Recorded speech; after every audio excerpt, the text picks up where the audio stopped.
తెలంగాణ జలాల విషయంలో రాజీ పడేది లేదని సీఎం రేవంత్ రెడ్డి అన్నారు. రాష్ట్రానికి చెందిన నీటి హక్కులు కాపాడడంలో రాజకీయంగా, సాంకేతికంగా, న్యాయపరంగా పోరాడుతూనే ఉంటామని చెప్పారు.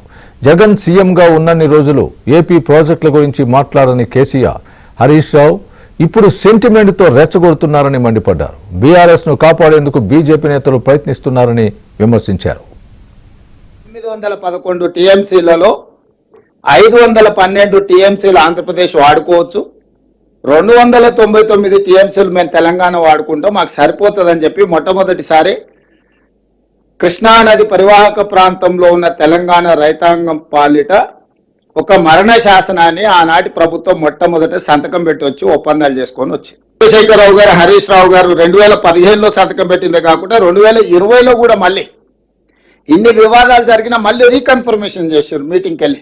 మాకు 299 టీఎంసీలు చాలు తెలంగాణకు, 512 టీఎంసీలు ఆంధ్రప్రదేశ్ వాడుకోమని.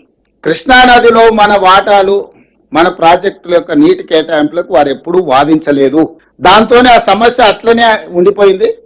ఇప్పుడు అది జటిలంగా మారింది. 38,000 కోట్ల రూపాయలు నా అంచనా 1,50,000 కోట్లు అయింది. డాక్టర్ బాబాసాహెబ్ అంబేద్కర్ గారి పేరు మీద ఉన్న ప్రాజెక్టు కాస్త కాళేశ్వరం అయిపోయింది. తన ధనదాహాన్ని తీర్చుకోవడానికి వ్యూహాత్మకంగా ఊరు మార్చిండు, పేరు మార్చిండు, అంచనాలు మార్చిండు. ఇప్పటికీ 1,00,000 కోట్లు ఖర్చు పెట్టిండు. 1,00,000 కోట్ల రూపాయలు ఖర్చైన ప్రాజెక్టుకు వారు ఇచ్చిన నీళ్లు ఎన్నాయంటే 50,000 ఎకరాలకు హయ్యెస్ట్. ఈ రోజు ఆయన 80,000 పుస్తకాలు చదివిన తెలివితేటలు, విశ్వాసం ఏదైనా ఉంటే తెలంగాణ ప్రజల పట్ల చూపించాలి.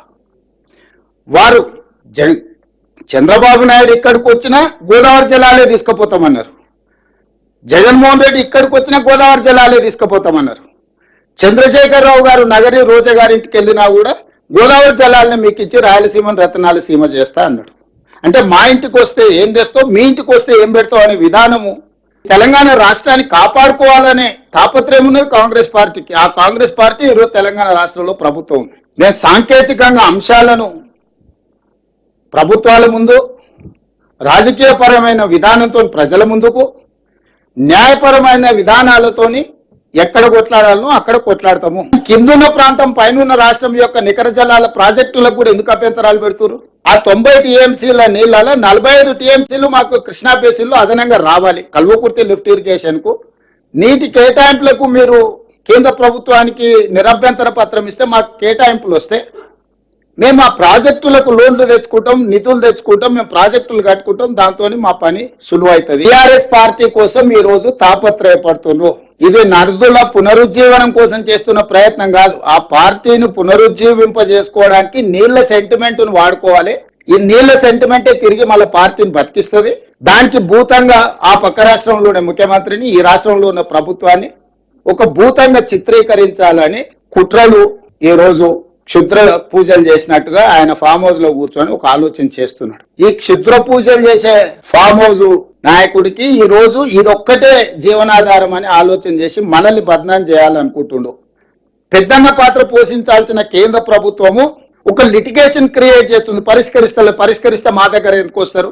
ఈ పంచాయతీ ఇట్లుంటేనే ఇద్దరు మా దగ్గరకు వస్తారు కదా, అప్పుడు ఇద్దరు జుట్టు పట్టుకొని ఆడించవచ్చు అని కేంద్ర ప్రభుత్వం యొక్క విధానం. ఇన్ని మాటలు మాట్లాడే కిషన్ రెడ్డి గారు ఎందుకు ఈ నీటి కేటాయింపులకు సంబంధించి బాధ్యత తీసుకోరు? కేంద్ర మంత్రి కదా ఆయన, యూనియన్ క్యాబినెట్ మినిస్టర్.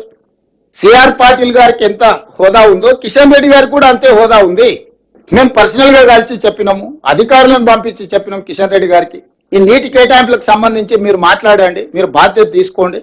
ఇప్పుడు అదే ఆంధ్రప్రదేశ్ నుంచి రామ్మోహన్ నాయుడు నుంచి అందరూ పోయి ఆడ కూర్చొని ఆంధ్రప్రదేశ్కు నీళ్ళు ఎట్లా తీసుకుపోవాలనో table to table, office to office తిరుగుతున్నారు ఆంధ్రప్రదేశ్ మంత్రులు, ఆంధ్రప్రదేశ్ నుంచి కేంద్రంలో ఉన్న మంత్రులు. మరి కిషన్ రెడ్డి గారు ఈ పని చేయడం లేదు. ఈ వివాదాన్ని పెంచి పెద్ద చేస్తే తద్వారా బీఆర్ఎస్ మళ్ళీ బతుకుతే మళ్ళీ మాకేదో రాజకీయంగా ప్రయోజనం ఉంటుంది, కాంగ్రెస్ ను మార్జినలైజ్ చేయొచ్చు అనేది వాళ్ళ ఆలోచన. ఈ రోజు నిజంగా వీళ్ళ తాపత్రయం ఏది? తెలంగాణ నీటి కేటాయింపుల కోసం కాదు, రాజకీయ మనుగడ కోసం వీళ్ళు తాపత్రయపడుతున్నారు.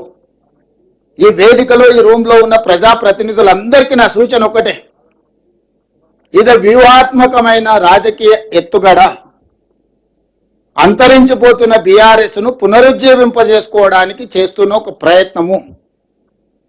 దింపుడు గల్లం ఆశ అంటారు కదా, ఈరోజు దింపుడు గల్లం ఆశతోటి నదీ జలాలను అడ్డం పెట్టుకొని దీన్ని వివాదాన్ని సృష్టించి మన మీద బురద జల్లి మనల్ని దోషులుగా నిలబెట్టి రాజకీయ లబ్ధి పొందాలనుకుంటున్నారు. బీఆర్ఎస్ సచ్చిన పాము, దాని గురించి మీరేం సమయం వృధా చేసుకోకండి. కానీ బీజేపీ మన నీటి కేటాయింపుల మీద 11 సంవత్సరాల నుంచి ఏ నిర్లక్ష్యం వహించిందో, ఏ సహాయ నిరాకరణ చేసిందో ఈ రోజు కూడా అదే విధానంతో ముందుకు పోతున్నారు. మన ఫోకస్ అంతా కూడా కేంద్ర ప్రభుత్వం మీద, బీజేపీ మీద పెట్టాలి. బీజేపీ పరోక్షంగా కేసీఆర్ ను బతికించడానికి ఈరోజు ప్రయత్నం చేస్తున్నారు. దానికి ప్రధాన పాత్ర పోషిస్తున్నారు కిషన్ రెడ్డి గారు. కిషన్ రెడ్డి గారు మాట్లాడే ప్రతి మాట కేటీఆర్ ఆఫీస్ నుంచి వచ్చే ప్రెస్ నోటే కిషన్ రెడ్డి గారు మాట్లాడుతూ ఉంటారు. నేను ఇది అధికారికంగా ఆరోపణ చేస్తున్న కిషన్ రెడ్డి గారు